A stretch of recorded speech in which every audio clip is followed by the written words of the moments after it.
We are less than 2 days away from our next opportunity to launch the Space Launch System rocket and Orion spacecraft on a flight test beyond the moon. Welcome to NASA's status briefing for Artemis I. I'm Rachel Kraft with NASA's Office of Communications. The mission management team met earlier today to review the status of preparations for the mission. Launch of the uncrewed Artemis I flight test is currently targeted for Saturday, September 3rd at 2:17 p.m. with a 2-hour launch window. Joining us here at Kennedy Space Center in Florida, we have several guests who will give us an update on the preparations and overall status. We have Mike Serafin, Artemis I Mission Manager, John Honeycutt, SLS Program Manager, John Blevins, SLS Chief Engineer, Charlie Blackwell-Thompson, Artemis Launch Director, and Melody Levin, Weather Officer with the Space Launch Delta 45th. We'll start with a few comments from our guests, and then we'll take questions. For those of you joining on the phone, you can press *1 to be entered into the question queue. And I will also note we do want to keep our briefing to an hour today to give our guests some much-needed rest. So with that, Mike, let's start with you. Okay, well, good afternoon, and thank you for continuing to follow the Artemis I mission. If you recall, 2 days ago, we had a scrub following the August 29th launch attempt, and we needed a little bit of time to assess our risk posture headed into a subsequent launch attempt. And we reviewed that today as a mission management team. A little bit of time helped us work through all of the information that we gathered from the first launch attempt.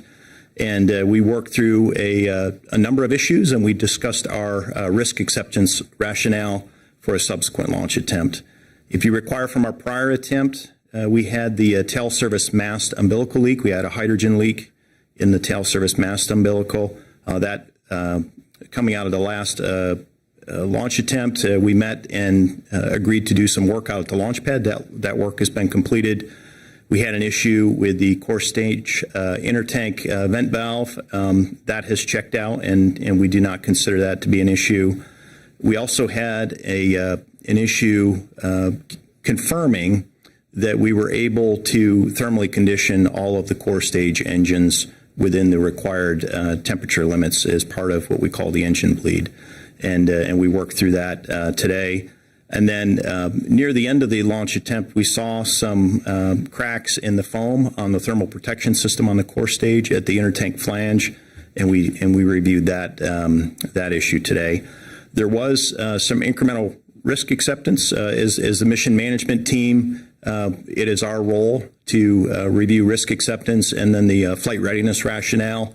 And then we also have requirements change authority following the agency flight readiness review, and we review any changes from the previously accepted risk baseline that we had at the agency FRR.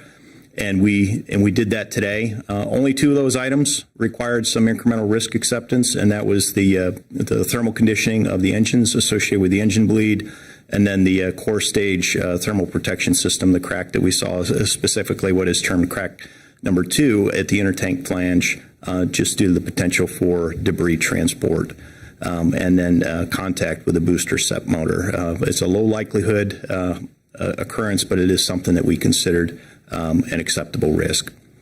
So we reviewed our risk acceptance rationale and our overall risk posture, and we are setting up for a launch attempt on September the 3rd, Saturday, and we're comfortable with our flight rationale and risk acceptance there. In addition to that, we did have some late analysis come in associated with an off-nominal performance scenario where if we have, and this we're not planning on this, but should we have a underspeed at the completion of the translunar injection maneuver, it shows that our trajectory would put us into what we call an eclipse violation, which is a power production issue for the Orion spacecraft. So as a result of that, it is specific to the September 4th launch opportunity. We agreed to take that off the plate. So we are, again, proceeding into our Saturday launch attempt. We're comfortable with our risk posture. That said, there's no guarantee that we're going to get off on Saturday, but we're going to try. And the technical teams have put in a tremendous amount of work in a very short amount of time to get us here. And thanks to the work and the effort that they've put in. So with that, I'll pass it back to you, Rachel. Okay. John Honeycutt. Good afternoon. It's a pleasure to be here. I think when I talked day before yesterday, I mentioned that we had a lot of data to go look at. And so, we had come out of the first launch attempt. We were unsuccessful on gathering the data that we wanted to gather for that, what we call the bleed kickstart.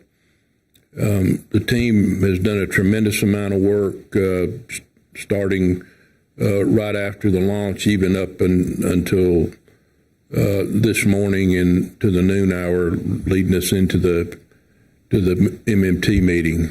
What I would tell you is they just did an outstanding job nailing it flat, and we'll share some more of those technical details. But, at a high level, we have convinced ourselves without a shadow of a doubt that we have good quality liquid hydrogen going through the engines, and there's no fuzz on that.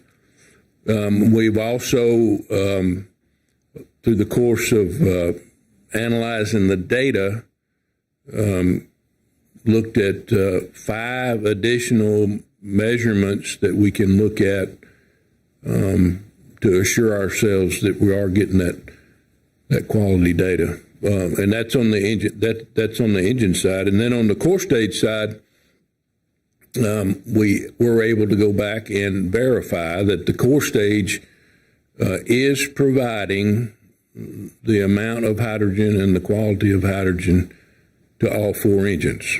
And so I'll say Dr. Blevins and his technical team just did an outstanding job working through that, and we'll share some of those details, I'm sure, as we get to the questions. Okay. John Blevins. Yeah, I'll just add that we do have an outstanding team, and they did look at the data. We had some things we were looking for in Launch Attempt 1 that were combined with what we expected to do in a wet dress, and so we had some sensors that didn't tell us what we thought we would do, and we did the right thing by standing down with that uncertainty on Monday. But we have confirmed that we did have good flow through those engines. We know we can chill those engines. We're ready to proceed that way to launch. The SLS team does a lot of other things, and as Mike mentioned, we brought some other things. We inspect the vehicle. We brought the concerns we had over any TPS as minimal as they are forward, and we've analyzed, and the teams are ready to support launch attempts on Saturday. Okay, thank you. Charlie? Well, good evening, everyone. It's great to be back here talking to you about our preparations for Launch Countdown. I think we met and talked just a couple days ago, and when we had our last press conference on Tuesday, we had finished up our safing and securing out at the pad, and we were getting ready to send the access stand out so that we could begin work on the LH2 TSMU purge can, where we detected that leak during our tanking operations. That work is all behind us. We finished up the work. We were able to find what we believe is the source of the leak and correct that. And that purge can's been put back together. We have leak tested it at ambient conditions and also done some flow-through tests with our HAZGAS system, and we believe we're in a good configuration for the next loading attempt. We also went back based on what we saw during and working with John's team, looking at any countdown enhancements that we might need to make. We have made a couple of changes as we prepare for this next loading operation. And really what that means is that we're going to start our LH2 chill down, the facility side of the chill down, right around the same time that we begin our LOX chill down. So that'll allow us to begin that kickstart bleed a little bit earlier. and we'll pick up that kickstart because I know I'll probably get a question about when that is, and we'll start that just about 8 o'clock on Saturday morning. So we made a couple of changes to the countdown. Our teams have been very busy in Firing Room 3, running against the model. We finished up 2 days of that testing to make sure that we had our procedures all down and ready to go. It didn't require any software changes. It was just the procedures that we go through, but we also want to make sure that we have those ready to go. And everything right now is on track. We have remained in launch countdown. I know some folks think that, launch countdown, it starts 2 days prior. Sometimes when we're in a scrub, we stay in launch countdown. And that's what we have done this particular time. We've been originally in a 96-hour scrub. Of course, we added a day on to go do this purge can work. And we've also taken replenishment of both LOX and hydrogen. Both tanks are topped off, which is great. And so we are on track to support our 0557 tanking operations on Saturday morning, setting us up, as Mike said, for that 217 window open. Okay, thank you. And Melody. All right, good evening, everyone. You got to me a little faster than I thought. Anyway, as I was walking over here, I noticed a lot of anvils kind of streaming in from the West Coast, and I even saw some mammatus clouds up there. So let's go ahead and look at satellite and see what's going on. So basically, right now, we actually do have offshore flow, meaning flow out of the west coast, or generally a westerly flow. And you can see a lot of thunderstorms popping up across the interior portion of the state at this point in time. They are spreading east, but I actually just looked at radar. You're looking at infrared satellite here. Radar is different. But in general, the showers themselves are staying across the interior portion, not getting close to the Cape at this point in time, but you can see a lot of anvil from a lot of those showers and thunderstorms. But anyway, this pattern that we have today is actually going to be transitioning into more of an onshore flow regime as we get into tomorrow, and that is mainly due to the fact that we'll have a ridge that's building across the state of Florida. And what it will do is deliver easterly flow, and that easterly flow will stay intact for several days. So that's actually normally pretty good news for us. It keeps our lightning risk a little bit lower than what we would normally see on a typical afternoon in the summer for Florida. So anyway, we'll move on to the primary launch window forecast. And with that, you can see I have a 60% go for the launch window when it opens up in the early afternoon on Saturday. Winds pretty steady out of the east at 8 to 12 knots, which if you want to convert to miles per hour, that is 9 to 13 miles per hour. I know there's some weather nerds out there that might pick up on that. But anyway, temperature pretty warm, as you can expect. It is Florida, 86 degrees. Our main concerns for the primary launch window will be the cumulus cloud roll and the surface electric field rule. So then we'll go ahead and skip ahead to the backup window, which is actually Monday. And that actually improves, the weather improves a little bit to 70%. And that's mainly due to the fact that the launch window is a little bit later into the afternoon time frames. And with that, we would expect the East Coast sea breeze to be positioned farther across the interior portion of the state, giving us a lot of sinking air behind it in general. So basically, the weather looks good. I wouldn't be shocked if there are periods where we are technically red for weather. But the bottom line is that I don't expect weather to be a showstopper for either launch window. So with that, I'll go ahead and pass it back.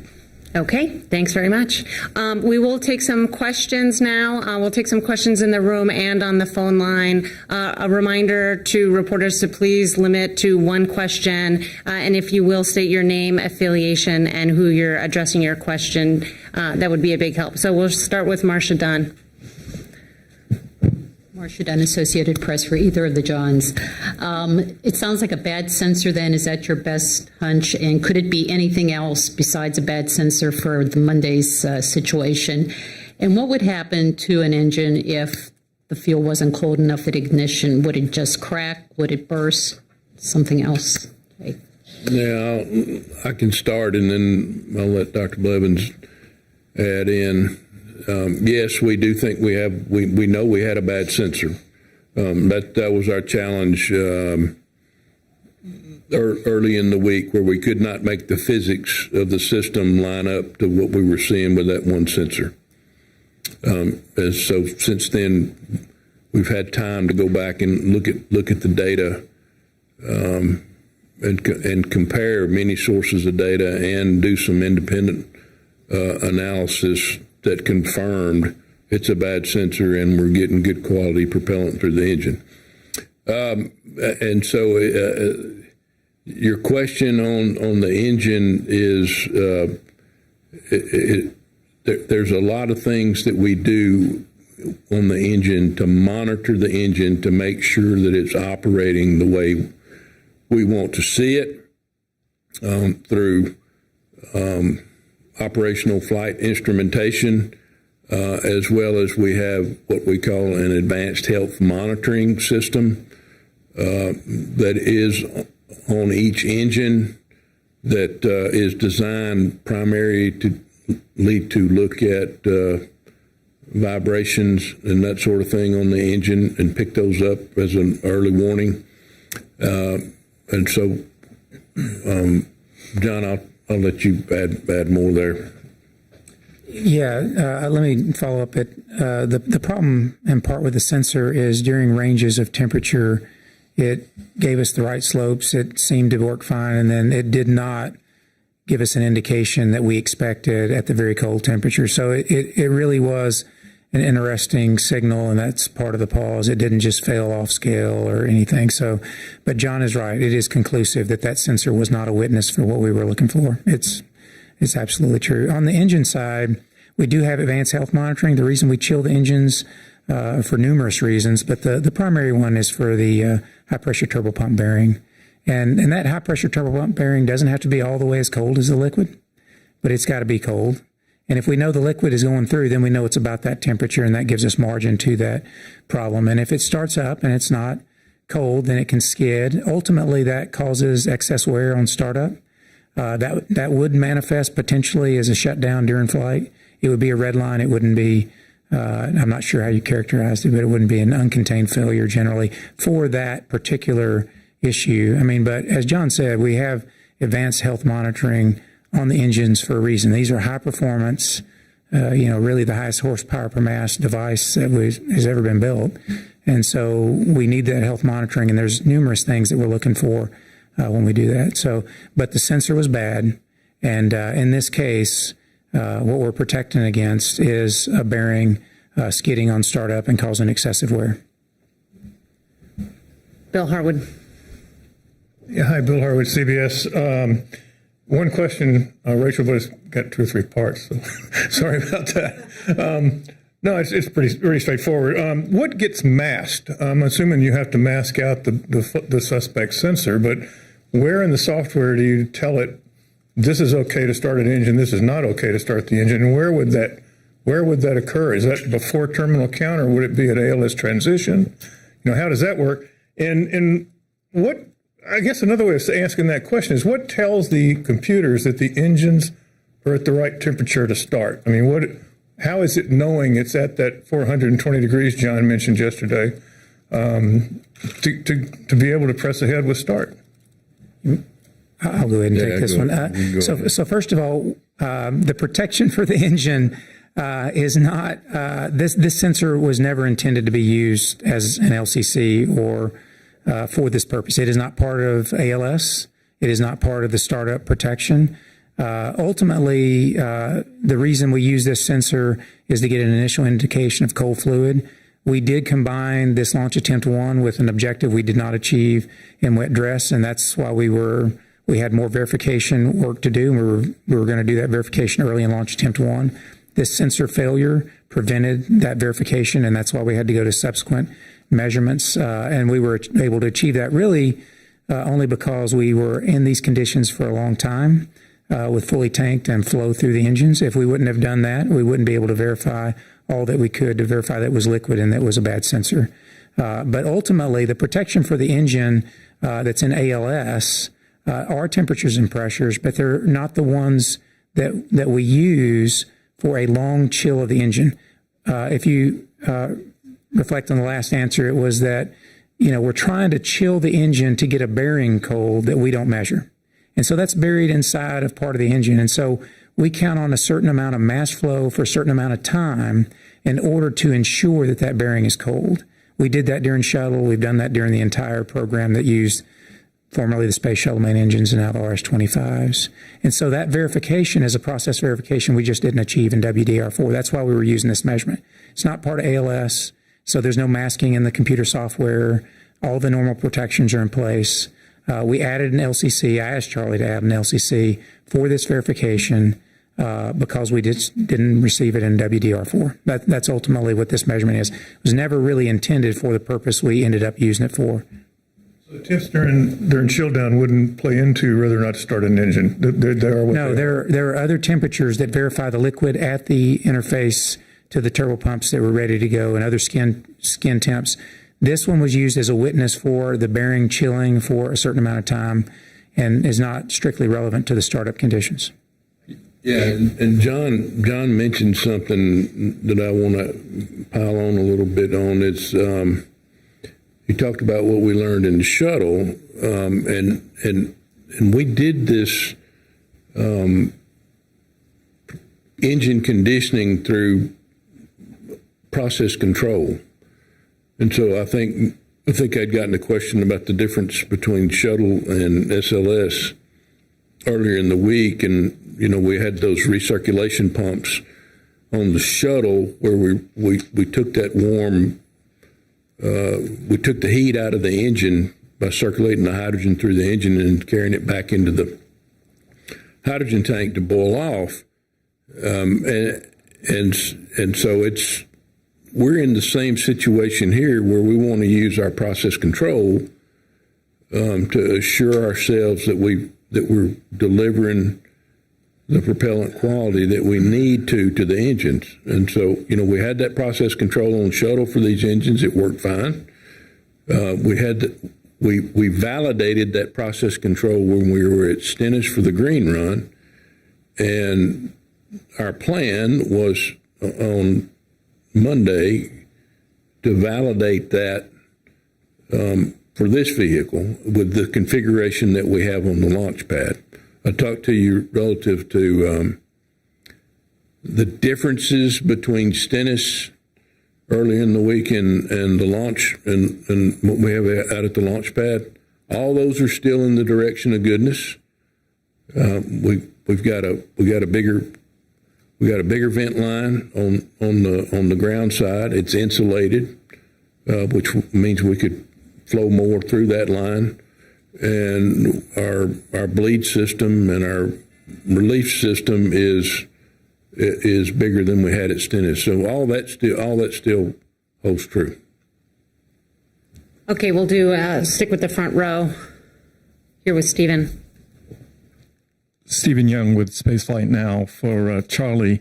We're so used to seeing views inside the LCC, and on Monday we saw nothing, and your team was working so hard, and there's so much interest in this mission. I'm wondering, why are we not seeing any video in our isolated feeds or on NASA TV from inside the firing room? Yeah, there will be views from the firing room that will be mixed in with all of the coverage. Okay, Marcia Smith. Marcia Smith, SpacePolicyOnline.com. I'm curious what the other limiting factors are and how many times you can attempt to launch. You have the flight termination system battery that you have to come back to the VAB to swap that out. Are there other limiting factors? How many times can you tank and detank? How many times can you give this a shot? Yeah, I'll take a first crack at that one. Physics is one of the key limiting factors associated with the Earth and the Moon position relative to what this initial configuration of the Space Launch System rocket is capable of with the interim propulsion stage. So we lose our ability to fly into a lunar intercept after September the 6th. And that's one of the key limiters. There's also the flight termination system. It's essentially a reliability check in the interest of public safety.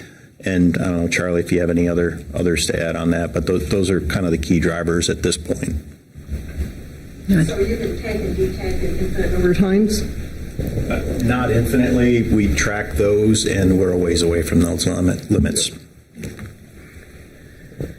Okay, Stephen, and then we'll go to Irene. Stephen Clark, Spaceflight Now. Just so I understand, on WDR4 back on the 20th of June, ALS cut the count down at 29 seconds for when it realized the engines were not thermally conditioned for flight. If the engines are not at the proper temperature on Monday, the sensor notwithstanding, ALS would still cut the count. There's no risk of igniting an engine at the wrong temperature. Is that a proper understanding? Yeah, that's correct. I want to make sure you understand. ALS is checking the temperature, pressure, and many other parameters at that moment. The whole point of the sensor that we use, which we would have just verified process, as John talked about, is to get time at temperature for that one part. And now we've confirmed that through other means. So the engine will not start unless we hit the engine start box. ALS will shut it down. And are you actually masking that? No, we are not masking anything in ALS. No, we're not masking what we're measuring. That sensor is an engineering sensor for engineering data. It is not a flight. It's not a Wi-Fi. It's not a flight instrument. Okay, and we'll go to the second row to Irene Klotz, and then we'll take a few from the phone. Thanks. Irene Klotz with Aviation Week, maybe for whomever. Do you think that starting the kickstart procedure early will give you a reading that the sensor is now working, even though it's just an engineering sensor? And do you think that just because they're engineering sensors and not the fidelity that you have elsewhere in the system and in the ALS software, that that's why the other engines were not quite cold enough either? Yeah, let me take that. No matter what that sensor does, I've learned a lot about the flow process, which is what you do at WDR4, and we ended up unfortunately doing that somewhat on Monday. And we stayed at condition for a while, and we flowed not just through all four engines, but even through just the one that we were slightly more concerned about. And so whatever that sensor does, I have lots of supporting evidence that's much higher fidelity from the engine itself on that chill process. Starting it earlier certainly makes me happy because I'll get an indication earlier in the day that the engine's looking good. And time at temperature, as I told you, is what achieves a good bearing temperature, so we'll do that. As far as the other three temperatures, they're extremely consistent with saturated liquid temperatures. And, I think a lot of people have talked about those temperatures being off. In the case of Stennis, we had those three temperatures, and we defined what saturation was by what we measured at Stennis because we knew we had saturated liquid in the core stage green run. And in this case, if you're able to go back and take a look at that data, you'll see that they were at saturation temperature. So they may have been 1 to 2 degrees Rankine away from what we expected or what we saw as a witness prior 18 months earlier at the core stage green run. But they are consistent with saturated liquid. So there's no question that the engines receive saturated liquid.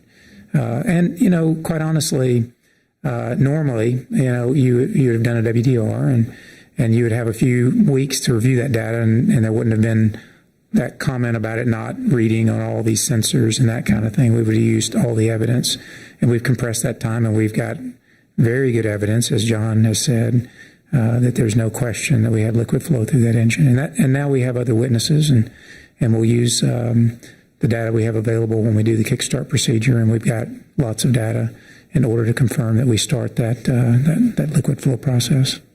Thanks. Okay, and we'll go to the phone and take a few questions from there. We'll start with Michael Sheets of CNBC.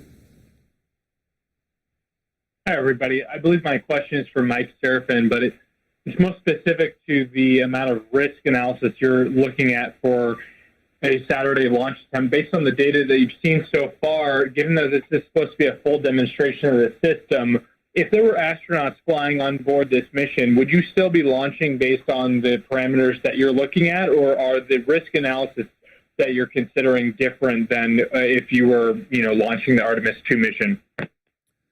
Yeah, Michael, that's a not an easy question to answer because again, Artemis I is the first test flight in a series of increasingly complex missions, and the next mission is intentionally, Artemis II is intentionally our crewed flight test. So Artemis I, we are buying down the risk associated with crewed flight on the next mission, specifically reentry of the vehicle at lunar reentry conditions. In order to get there, we have to set up those initial conditions using the performance of the rocket by getting it to the lunar reentry conditions. The rocket has to deliver us to the point of translunar injection. We want to shake down the spacecraft through flying out through the Van Allen radiation belts, the orbital debris field, and operate it in the deep space environment. Those are all things that we have to do with crew on board on the very next mission. And we know that there's risk involved with this first mission, but in terms of the incremental risks that we dispositioned today at the mission management team, it was a marginal increase in risk, and we are clearly ready to fly on Saturday with an understanding of what that risk is. We would have a very similar discussion on Artemis II if we had any of the conditions that we're seeing on this flight, and we would make an appropriate decision. So it's a hard question to answer because it presumes that we are successful on Artemis I, and there's a non-zero chance that we will find something on Artemis I that will cause us to reassess our risk posture on a crewed flight. We'll stick with questions on the phone, and we'll take our next question from Lauren Grush with Bloomberg. Hi, thank you for taking my question. So, correct me if I'm wrong, but it sounds like the sensor that caused all the drama is separate from the critical sensors and other data inputs the engine computers use to know that they're in the right launch configuration. So why do you need that sensor at all? And was there an option during the countdown to cross-check against those engine sensors and inputs? Or are you saying that there wasn't enough time to do that? Thanks. Yeah, that's a good question. We do not need this sensor for flight. The sensor was set up to be engineering information for a chill down confirmation process. And what we're trying to do is make sure that we have cold liquid for a certain amount of time, just like we did on shuttle, to infer that the rest of the hardware is cold. And that's what we're trying to do, is just chill that down. That's why we call it the chill process. The sensor is not used for that time. Those sensors were deadheaded that you would use at that particular time and were not appropriate references for us. In fact, that's not what we're using to confirm that we had liquid flow through the engine per se. And so, that it was an engineering analysis where we combined the wet dress with the launch attempt, and we were unable to confirm that chill process, and that's what stopped us. Yeah, and John, let me add a point here. We had a plan going into the August 29th launch attempt, and it used these sensors to help confirm the proper thermal conditioning of the engines. We had trained that plan, and then we ran into other issues. We ran into a leak at the tail service mast umbilical, and then we had a vent valve that was not operating properly. So we were off the script in terms of the normal tanking operation, and the team did a fantastic job working through the managing of a hazardous condition.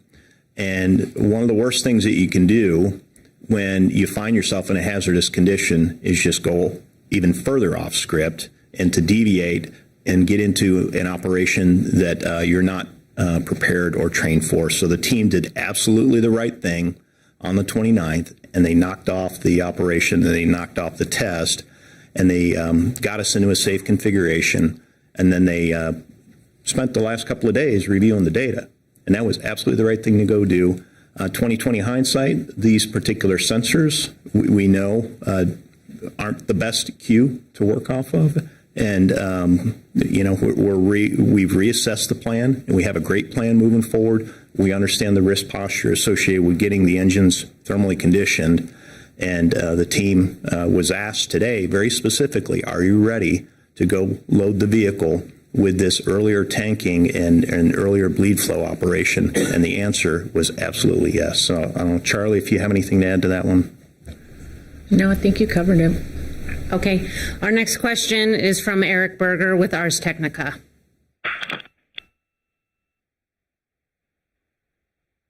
Hi, thanks for doing this. That was great, Mike. Thank you. I'd like to take another crack at a question I think Marcia was trying to ask earlier. Based upon comments we've heard during earlier briefings, it does seem like there's been some mild concern about the shelf life of the stacked Artemis I rocket. And I guess what I'd like to understand is, are there wear and tear issues that you've mentioned on the rocket? Marcia asked how many cycles were left in the core stage propellant tanks, and just wondering, are you feeling some urgency to get this rocket off in the next month or two, or are you good in the configuration you're in now for quite a while? Thank you. We're good in the configuration we're in for a while. As I alluded to earlier, I'm not going to give you an exact number, but I know we're well into the high double digits on additional tank cycles. As far as worrying about things with the rocket sitting on the pad, there are probably more little things like we see cracks in TPS and that sort of thing that we have to go analyze to clear. But the big thing we want to avoid is rollbacks to the VAB. Those are the things that Dr. Blevins has told me will put more stress on the vehicle than anything else. Now, that said, we've still got rolls left in the vehicle, but we want to watch that and manage it. Do you want to add anything, John? I'll say we track all life-limited items. We watch that very closely. I don't have any concern on the pressure cycles of the tank. Just as you said, John, we have numerous cycles left, and that's to a good margin of safety. I do like to protect the rolls because they're complicated, and they affect every part of the rocket, but we have plenty of rolls left at this time, too. Okay, one more on the phone, and then we'll come back in the room. Joey Roulette with Reuters. Hey, thanks. My question was asked. Okay, we'll come back in here in the room. We'll go there in the second row, Jeff Faust. Jeff Faust, Space News. For Mike Seraphin, quick question. If we do launch on Saturday, what is the length of the mission? And do you have to do any changes to the mission plan if it's shorter than 42 days? Yeah, Jeff, that's a great question. I will confirm it here, but I believe it's a 37-day mission with the splashdown on October the 11th. In terms of changes to work, obviously, you launch a day later. You have to schedule your satellite coverage and your deep space network coverage.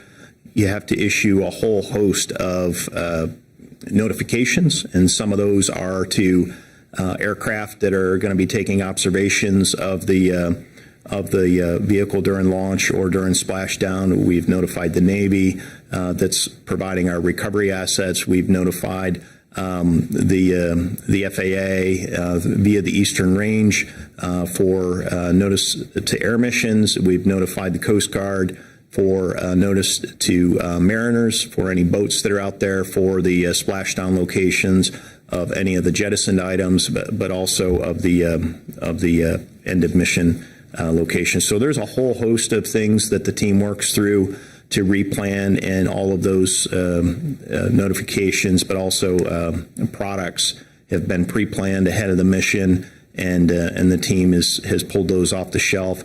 They're putting the final touches on a lot of those things, and the process is flexible enough to handle that. So we're not concerned with any of those items. Okay, we'll come back here in the front row, and then we'll move over to the other side. Right here, yep. Chris Gephardt with NASA Spaceflight. I think these are both for Charlie. How many cutouts and colas do we have for Saturday's window? What's the longest one within there? And Starting LH2 chill down on the ground side a bit early, starting to bleed a bit early, that sounds to me like you're going to lose a little bit more to boil off and a little bit more to bleed. Where does that leave you on the LH2 margins for the day? I know you have to top off the tank afterward, but like on launch day, where does that leave you for the 2-hour window? Let's see. I'll start with the colas and cutouts. So I probably have a report that's in my email. We get those at L-2 day. So I haven't looked at it specific to our next opportunity, but I can tell you that for our previous opportunity, we had somewhere in the neighborhood of about 30 to 40 cutouts, so it's a fairly significant number. Most of them are really short, just a couple of seconds long. We did have a couple that were a little bit longer, maybe on the order of a minute or so. But I can absolutely get you a specific number. And then, let's see, what was the second part? So starting the LH2 chill down in the bleed. Earlier. So we went off and analyzed that. You're absolutely correct. If you start it earlier and you start the bleed earlier, you're going to consume more. And we did go off and look at that, did the analysis. We will be able to support the entirety of the window, but we will have a little less margin in the tank when we're done. Okay, thank you. We'll go here next. This question is for Mike Murphy. My name is Ada Monzon, Guapa TV, Puerto Rico. Can you elaborate on the plan of next launch windows? Even if it's not next Monday, then what are the choices or the opportunities even by the end of the month or by October? Yeah, it's a great question. And for Jeff, I did verify that October 11th is our splashdown date, and it's a 37-day mission. So in terms of mission availability, we do have a reservation with the range for September 5th. So if we do not launch on Saturday, we'll be looking at a afternoon launch on the 5th. The 6th is in play. It's a fairly short launch window on the 6th of September. Should we not tank on the 5th, we may elect to move to the 6th. Once we get past the 6th of September, September the 19th is the earliest from a physics-based standpoint that we could pick it up. And then that launch period ends on October the 4th. Obviously, we would need to account for when did we roll back to the vehicle assembly building and what that looks like relative to where could we pick it up. We would also have to assess why did we roll back to the vehicle assembly building? Did we just simply not get lucky with weather and we had to roll back and check out the flight termination system again? Or was it a technical issue that requires access to a very specific part of the rocket? We would have to look at how long does it take to gain access, the availability of spare parts, or any reason that we would have rolled back. So there's a whole host of variables in there, but that gives you a sense of kind of the relative time frame. Okay, let's come to the other side of the room here. We'll go to Ken Kramer. Hi, thank you. Ken Kramer, Space Up Close. For Charlie Blackwell-Thompson, please, can you talk a little bit more about the liquid hydrogen work you did on the purge can? How did you discover it? What did you do to fix it? And how do you determine it was fixed? Thank you. So, after WDR3, we also had a leak in the purge can. And while you never want to have a leak, it did give us an opportunity to really do a very close examination of what caused that leak. And so we learned a lot from that. And we learned what are all the things that you want to go check. And we took some very specific actions after WDR3. You may recall we were setting up very similar to what we did over the last day or so out at the pad. We were getting the access in place, and then we made a decision to roll back because we wanted to go allow the GN2 production plant to make the upgrades. And so we went back to the VAB and opened up the purge can. We looked at all of the penetrations that go into that can, the soft goods associated with it, looked at the gaskets, looked at the flanges, checked all the torques, and found that there was some relaxation in the torques on the flange. And we ended up retorquing them. We made a couple of changes to the drain assist purge. You may remember seeing the pictures. It was kind of a cantilevered, arrangement into the back of the can, so it kind of put a load on there. We ended up changing that. And anyway, we came back out for WDR4. We saw good performance. In the purge can, we obviously picked up the 4-inch QD leak, so that presented a different challenge for the team to go take on. But what we saw during launch attempt 1 is we saw a similar signature. We had hydrogen concentration increasing. It was fine during slow fill. It was as we got into the higher pressures and saw more flow across that interface. We were able to manage our way through it. The team was able to vary the flow rates and stay within the specifications.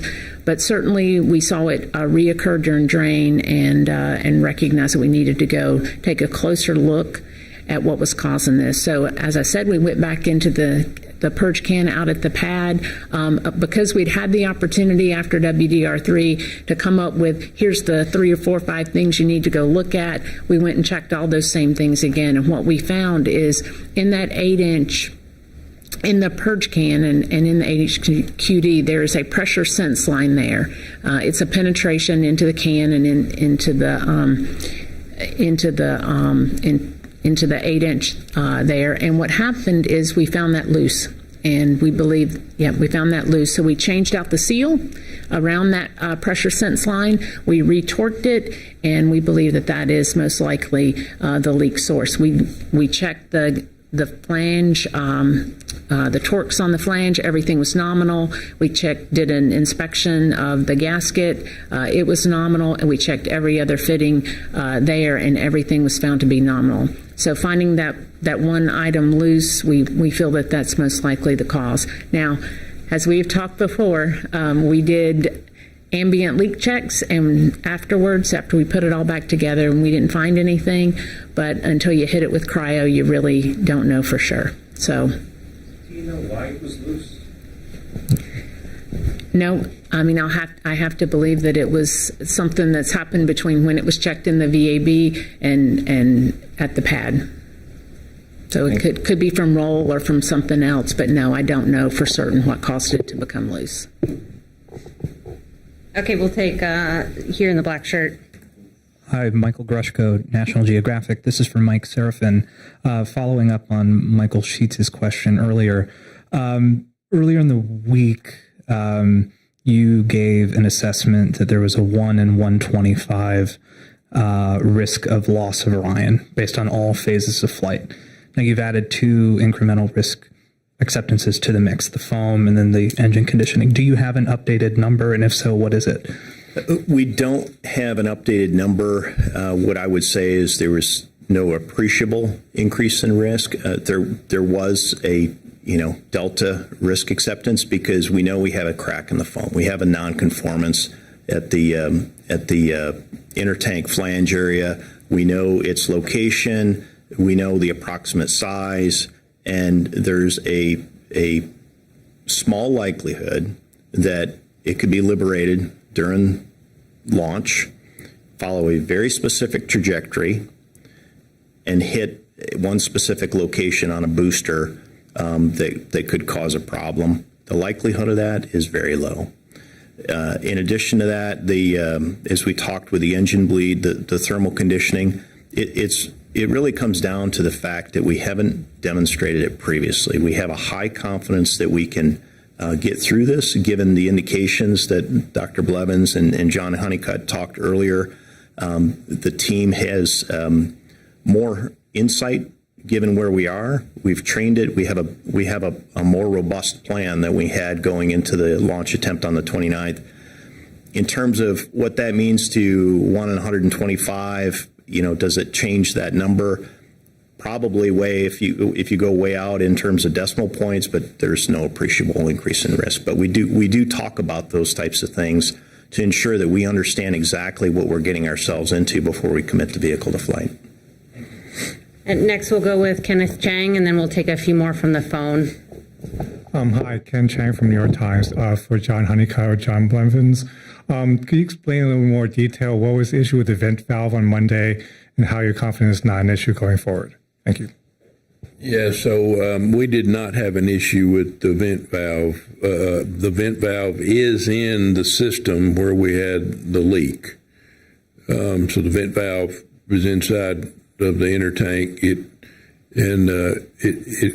goes to the inner tank structure, and then there's an umbilical there that vents out to the ground. And so the team saw the leak there. So it's probably better for Charlie to answer that one. Yeah, so I think John described it really well. So this is part of the hydrogen tank vent system. Goes out the umbilical arm, very similar to when we talk about the TSMU, right? There's a ground side and a flight side plate there, and the leak that we picked up was in that particular cavity. What we believe happened is as we have seen with QDs or quick disconnects before, is when you change the environment on them very rapidly, sometimes you will see a shift in the seal. That's actually one of our troubleshooting steps that we do when we see a leak. Is we'll let the QD warm up.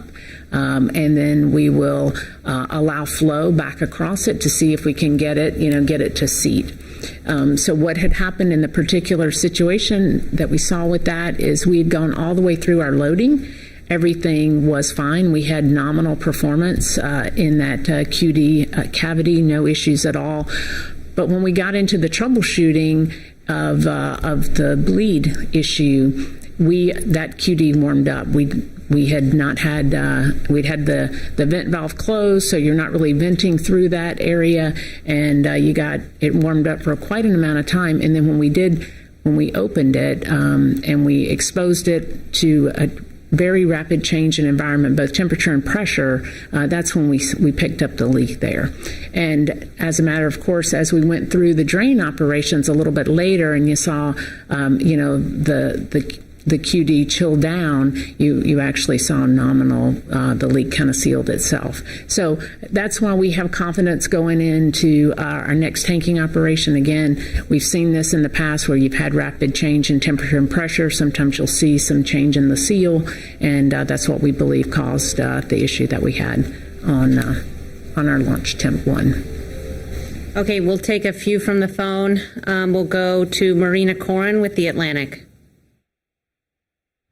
Hi, I'm Marina Corin with The Atlantic. A question for Mike Serafin. A few days before the first launch attempt, you said that if you couldn't successfully demonstrate the thermal conditioning of the engines, you wouldn't be launching that day.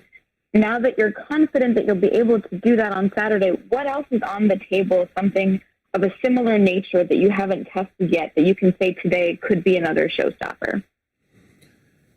That's a good question, Marina. Certainly, we have nearly 500 launch commit criteria and 489 launch commit criteria. Any one of which affects our overall risk posture headed into the launch attempt. So this was one particular situation that coming out the engine thermal conditioning was one particular and very unique situation that we carried out of the agency flight readiness review as a known first-time demonstration in the launch countdown. Unlike the other launch commit criteria, we just knew that this was something that we had to do successfully for the first time. The other launch commit criteria, obviously we've got to meet those or we get into elevated risk acceptance, and we do reserve the right to do that, but it would have to have adequate flight rationale. So, things like weather and a whole host of other criteria are part of our launch commit. So we will wait and see what the conditions are, and we will go when the vehicle is ready and we understand the risk posture. Okay, we'll take another from the phone. We'll go to Ramin Skiba with Wired. Hi, thank you. My question was answered, but I'll ask something else. I guess this is for Mike Serafin. I was just curious, will the Vice President or any Congress members or celebrity guests be in attendance on Saturday? Obviously, Artemis I and this initial launch of the Space Launch System rocket and the Orion spacecraft around the moon is gathering and garnering a lot of attention nationally and internationally. We will have VIPs here. I don't have specifics on who the VIPs will be, but I would be surprised if there were not congressional stakeholders here. Okay, and we'll come back to the room here. We'll go here in the hat. Kristen Fisher with CNN. I've got one more question about the bad sensors. So I think this is for one of the Johns, but I just want to try to simplify it a little bit. Given that you have confirmed that this is a bad sensor now, is part of the plan, is part of the risk posture for this second launch attempt to simply ignore it? Yeah, let me answer that. It's not a risk posture per se, because what we always wanted to do is confirm that we could get liquid in for a certain amount of time to chill the engine, and now we've confirmed that. So we weren't going to use this instrument for that purpose once we confirmed it, and now we've confirmed it. So I don't know, to me, if I would call that an increased risk posture going into launch. I think the risk that remains is that we haven't gotten to our first launch of the program yet. What's the risk in ignoring that sensor? Is part of the plan, is one of the things that you all could do on launch day is just to ignore the sensor, the bad sensor. Would you just ignore it? Yes, we will. Thank you. Yeah. Okay, we'll go in the next row back. Manuel Masanti from Debate. So if you can ignore that sensor, can you ignore the other three? So you have one sensor per engine, right? Yeah, there are three more sensors. So can you ignore the four of them? We use those to make sure the initial flow looks cold, and we're going to try to take a look at that. We have other witnesses, and we know those witnesses well now that we've done this test. And so, I won't say that we're ignoring them, but I will say that we have witnesses. What Charlie's doing for the engines is early in the count, and we will have sufficient time to verify we've got good liquid in the engines, regardless of what any of those sensors do. Okay, we'll go back and take a couple from the phone. Next up is David Curley with the Discovery Channel. Thanks very much. Honeycutt or Charlie, what are your tolerances? What is the margin? I asked this a couple of days ago. When hydrogen's coming out into the vent tube, what temperature should it be at? If you're trying to get to minus 420, what it should be at?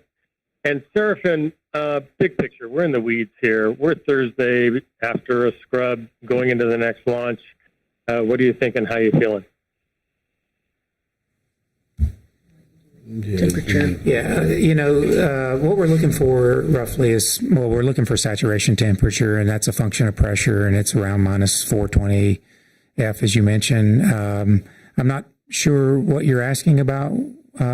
There is margin between that. There's roughly 40 degrees Fahrenheit margin between what we need the bearing to be and what we're looking for the liquid to be. And with the time that we're using, we will have plenty of cold fluid through there. So, ultimately, this process really ensures there's virtually no risk that bearing isn't at the right temperature. So I don't know how to measure that in any kind of quantitative margin. I would just suggest we verify that we can chill the engines properly. Okay, and David, in terms of what am I thinking, what am I feeling, we got to show up, we got to be ready, and we got to see what the day brings. And, we've got a whole host of things that could cause us to not get off any given day, weather, range, or technical. And those are the three big buckets. We talked about the 489 launch commit criteria. Those are the technical reasons we might not launch that day. And we've got the weather forecast is favorable. We might find that a combination of technical issues or somebody being out there on the range that shouldn't be out there from a public safety standpoint, and just a cloud cell or that kind of stuff could cause us to miss the opportunity. There's no guarantee that we're going to get off on the 3rd, but we're going to show up and we're going to try and we're going to give it our best.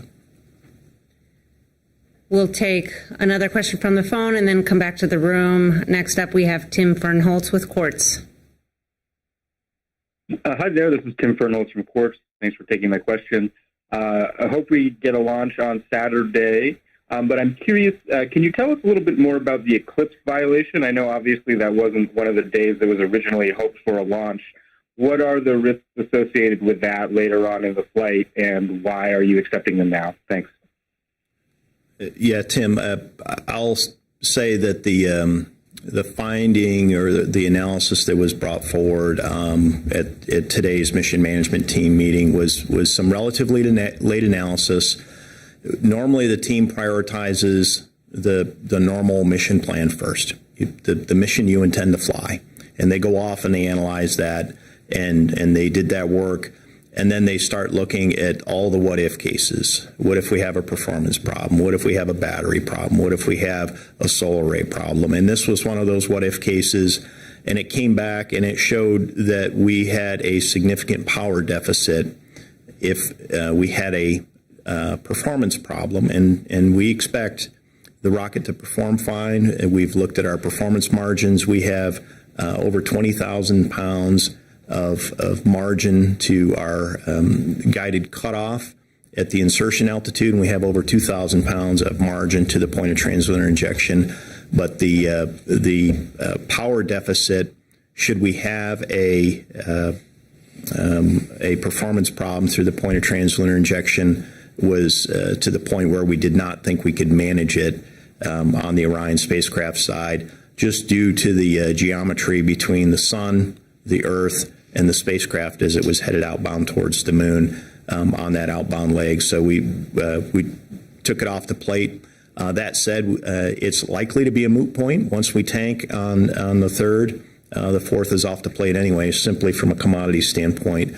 So it was just a part of our look ahead, and it was, as I said earlier, the result of a what-if case that came in fairly late.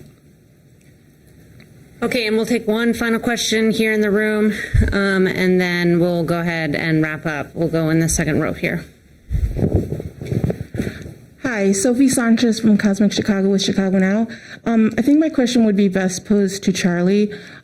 Tuesday's briefing kind of brought up memories of the ICE team and the work they did during the final inspections of the pad, looking at things like abnormal engine temperatures and foam falling off due to cracks. What role do they have, if any, in final inspections of SLS? And did they provide you with any information or data during the countdown, or was it all coming back from the sensors, the data gathered? Thank you. So the ICE team is a really important part of my launch team, just like they were back in the space shuttle. And one of the things that they do today, just like they did back then, is they provide an L-1 hour report on all of their findings. One of the differences is that they utilize high-res cameras out at the pad, and we've specifically placed additional cameras so that they have multiple views, and they can look at that without having to be deployed to the pad. So we've allowed technology to assist them in doing their job, but the report, in terms of the kinds of things that they're looking for, the report that they make is very similar to what they did with shuttle. It's just that they're doing it remotely. And we also have the capability, should we ever need to, if we had something where we felt like we needed to send them to the pad, we certainly have the capability to do that. We could send them in as a red crew to go evaluate something very specific. But what we have found is that the imagery that we get back in the control center has been more than adequate to evaluate all the different areas and the performance of the core stage. Okay, thank you. With that, I'd like to thank everyone for joining us today. We will have another pre-launch status briefing tomorrow morning at 9 a.m. Eastern, and our coverage of tanking operations starts on NASA TV Saturday at 5:45 a.m. Eastern, with our full launch coverage starting at 12:15 p.m., and our Spanish language coverage starts at 1 p.m. You can find more on our coverage plans and on the mission at nasa.gov/Artemis.